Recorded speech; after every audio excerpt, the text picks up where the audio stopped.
Today we're going to read Lost and Found by Oliver Jeffers.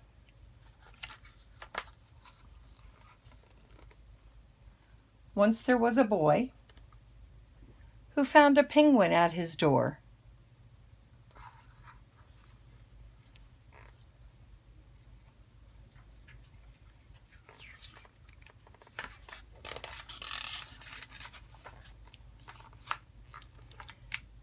The boy didn't know where it had come from, but it began to follow him everywhere. The penguin looked sad, and the boy thought it must be lost.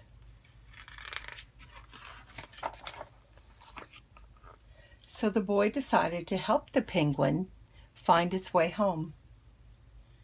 He checked in the Lost and Found office,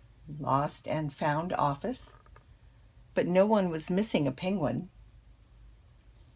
He asked some birds if they knew where the penguin came from, but they ignored him. Some birds are like that.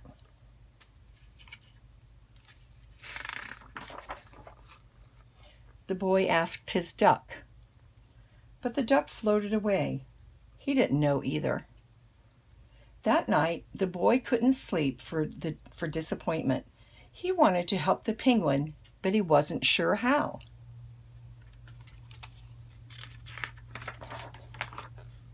The next morning, he discovered that penguins come from the South Pole. He ran down to the harbor and asked a big ship to take them to the South Pole, but his voice was much too small to be heard over the ship's horn.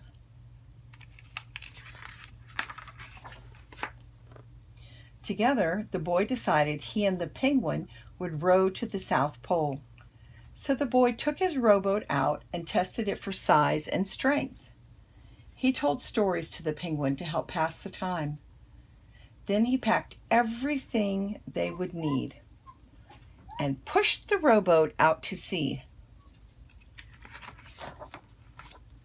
They rowed south for many days and many nights. There was lots of time for stories, and the penguin listened to every one, so the boy would always tell another.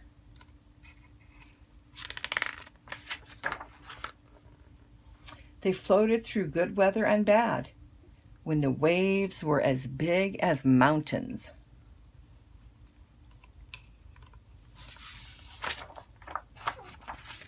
Until finally, they came to the South Pole. The boy was delighted, but the penguin said nothing. Suddenly it looked sad again as the boy helped it out of the boat. Welcome to the South Pole. Then the boy said goodbye and floated away. When he looked back, the penguin was still there, but it looked sadder than ever. It felt strange for the boy to be on his own. There was no point telling stories now because there was no one to listen except the wind and the waves. Instead, he just thought. And the more he thought, the more he realized he had made a big mistake. The penguin hadn't been lost. It had just been lonely. Quickly, he turned the boat around and rowed back to the South Pole as fast as he could.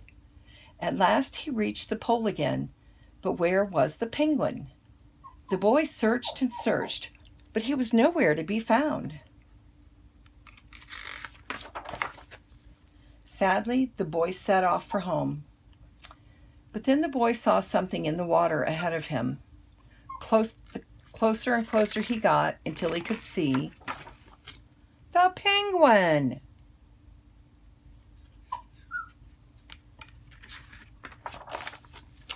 And so the boy and his friend went home together, talking of wonderful things all the way.